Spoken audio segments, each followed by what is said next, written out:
Russell viper সাপ, যা বাংলাদেশে চন্দ্রবোড়া এবং উলুবোড়া নামেও পরিচিত। সাধারণত যে সাপগুলো দেখা যায় তার থেকে সবথেকে বিষাক্ত সাপ হচ্ছে এই রাসেল ভাইপার্স। এই সাপের কামড়ে খুব অল্প সময়ের মধ্যে বিষ ছড়িয়ে মানুষ মারা যাওয়ার সম্ভাবনা বেশি থাকে। এই সাপের কোনো প্রতিষেধক পাওয়া যায় না। এই সাপে কামড়ালে বিভিন্ন রকমের পার্শ্ব প্রতিক্রিয়া শরীরের মধ্যে দেখা দিতে পারে। তবে আশ্চর্যের বিষয় হলো, সাপের এই প্রজাতিটি বাংলাদেশ থেকে বহু আগেই বিলুপ্ত হয়ে গিয়েছিল এমনটাই ধারণা করা হচ্ছিল। কিন্তু গত 10 থেকে 12 বছর আগ থেকে আবারও এই সাপের কামড়ে মৃত্যুর ঘটনার প্রমাণ পাওয়া গেছে। বর্তমানে গ্রামে গঞ্জে এই সাপটি বেশি পরিমাণে দেখা যাচ্ছে এবং শোনাও যাচ্ছে যে এই সাপ অনেক মানুষকে কামড়াচ্ছে। বর্তমানে গ্রামে গঞ্জে এক আতঙ্কের নাম হচ্ছে রাসেল ভাইপার্স, যা কৃষকদের জীবন অনেক কঠিন করে তুলেছে।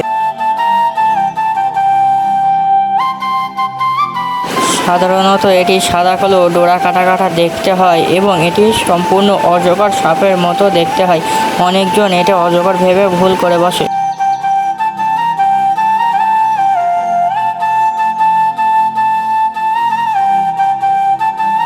এই সাপটি অনেক মোটা এবং দৈর্ঘ্যেও অনেক লম্বা হয়ে থাকে।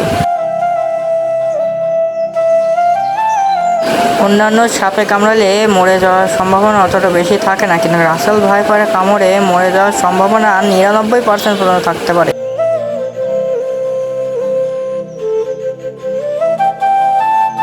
নদীতে অনেক রকমের লোক অনেক গোসল করতে আসে, অনেকে পানি নিতে আসে, বা নদীতে আমরা যেমন এই যে ডেজারে কাজ করছি, কোনো ব্যবস্থা না করলে তো মনে করেন আমাদেরও কাজ করার সমস্যা।